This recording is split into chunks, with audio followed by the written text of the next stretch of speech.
तो कप्तान रोहित शर्मा बीच मैदान गुस्से से क्यों तमतमाए, थप्पड़ पर थप्पड़ क्यों बरसाए? जी हाँ, कप्तान रोहित शर्मा वैसे तो बड़े कूल रहते हैं। आपको दिखते होंगे कि जब भी मैदान पर वो रहते हैं बहुत मस्त अंदाज में रहते हैं, मस्त मोला अंदाज में रहते हैं, हंसते रहते हैं। बहुत कम उनको गुस्सा होते हुए देखा गया है। खासतौर पर खुद पर गुस्सा तो बहुत ही कम देखा गया है। दूसरों पर करते हैं। एक बार एशिया कप में जब अर्शदीप ने कैच थोड़ा तो अच्छे से सुनाया था, और बहुत कम ऐसे इंसिडेंट हैं जब हमने देखा कि रोहित शर्मा को गुस्सा आता है, बड़े कूल रहते हैं। लेकिन आज जब चैंपियंस ट्रॉफी का मैच चल रहा था बांग्लादेश के खिलाफ, तो उस वक्त एक मौका ऐसा आया जब रोहित शर्मा को खुद पर बहुत ज्यादा गुस्सा आया। बहुत झल्लाए, बहुत तमतमाए, थप्पड़ पर थप्पड़ बरसाए। जमीन पर उन्होंने इतनी तेज तेज हाथ मारा कि अगर आप जमीन पर मार दे तो हो सकता है आपके हाथ में चोट लग जाए। लेकिन क्योंकि वहां पर घास थी तो चोट तो नहीं लगी, लेकिन हाँ, साफ तौर पर दिख रहा था कि अगर रोहित शर्मा का बस चलता तो वो अपने आप पर थप्पड़ बरसा देते, सबके सामने अपने गाल पर तमाचा मार लेते। हुआ क्या था, ऐसा हुआ क्यों, ये नौबत क्यों आई, ये मैं आपको बताता हूँ। दरअसल ये वाकया है बांग्लादेश की पारी के 9वें ओवर का। बांग्लादेश की पारी के 8 ओवर हुए थे, तो 9वां ओवर अक्षर पटेल को दिया था। कप्तान रोहित शर्मा ने अक्षर पटेल को बुलाया था कि तुम आ जाओ। उस समय कुछ 35 रन स्कोर थे बांग्लादेश के और उनके 3 विकेट गिर चुके थे।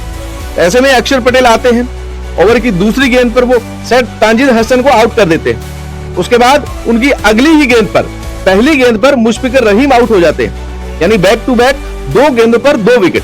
अचानक से 35 पर 3 से 35 पर 5 हो जाती है बांग्लादेश की टीम, और अक्षर पटेल ऑन ए हैट्रिक, यानी कि अगली गेंद पर वो अगर बल्लेबाज को आउट कर देते तो वो उनकी हो जाती हैट्रिक। बल्लेबाजी के लिए आए जाकिर अली ये देखते हुए कि हैट्रिक का मौका है, तो कप्तान रोहित शर्मा खुद स्लिप्स पर खड़े हो गए और एक और स्लिप भी बुला ली, यानी 2 स्लिप लगा दी कि यार पहली बॉल है, विकेट मिल गया तो मजा आ जाएगा, हैट्रिक हो जाएगी लड़के की, खुश हो जाएगा अक्षर पटेल। यही हुआ भी। अक्षर पटेल ने थोड़ी सी ललचाई हुई बाहर बाल दी, ऑफ स्टंप के बाहर को, चौथे या 5वें स्टंप पर दी। जाकिर अली ने उसको डिफेंस करने की कोशिश की, आउटसाइड एज लगा, बहुत सिंपल सा कैच रोहित शर्मा के पास जा रहा था।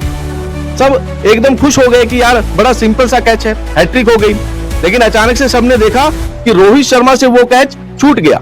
किसी को यकीन नहीं हुआ क्योंकि बहुत सिंपल कैच था, रेगुलर कैच। एकेडमी में जो बच्चे प्रैक्टिस करते हैं वो ऐसा कैच पकड़ ले, ऐसा कैच था।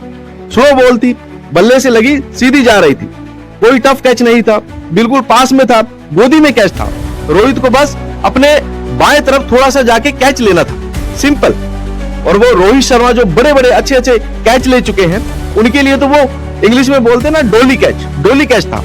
और स्लिप वाले तो दौड़ने लगे थे अक्षर पटेल की तरफ की हैट्रिक हो गई तेरी वाह।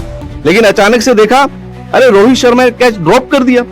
बस अब यार दुनिया के सामने आपकी ऐसी फजीयत होगी, आप इतना आसान सा कैच छोड़ दोगे, सामने वाले लड़के की हैट्रिक हो जाती। उसका कितना बड़ा ये मौका होता है उसकी जिंदगी का कि वो पहली चैंपियंस ट्रॉफी खेल रहा है और अक्षर पटेल की हैट्रिक हो जाती, कितनी बड़ी बात थी उसके लिए। लेकिन वो आपने मौका उससे छीन लिया। इसी के बाद हमने तुरंत देखा कि जैसे ही कैच छूटा, जमीन पर रोहित शर्मा गए और कम से कम 3 से 4 बार बहुत गुस्साए मुंह से 3 से 4 बार तमाचे मारे जमीन को। जमीन पर जोर जोर से हाथ पटका, 3 से 4 बार अपने आपको एकदम से गुस्से से बोलते हुए नजर आए कि यार ये क्या कर दिया, फट नहीं करना चाहिए था, छोड़ना नहीं चाहिए था, पकड़ना चाहिए था। बहुत गुस्से में थे रोहित शर्मा, खुद पर ही बहुत ज्यादा गुस्सा कर रहे थे। उसके बाद उन्होंने जब ये समझा कि यार बहुत बड़ी गलती हो गई यार ये तो उन्होंने ऐसे हाथ करके अक्षर पटेल को सॉरी भी बोला कि यार सॉरी, तेरी हैट्रिक मैंने मिस कर दी। खैर उसके बाद सब नॉर्मल हो गया। लेकिन ये तस्वीरें सोशल मीडिया पर वायरल हो गई कि रोहित खुद पर पहली बार बौखलाते और गुस्साए नजर आए। बाकी आप इस बारे में क्या सोचते हैं, कैच कैसा था, क्या हो सकता था, नहीं हो सकता था, आप इस बारे में क्या सोचते हैं, हमें कमेंट करके जरूर बताएं।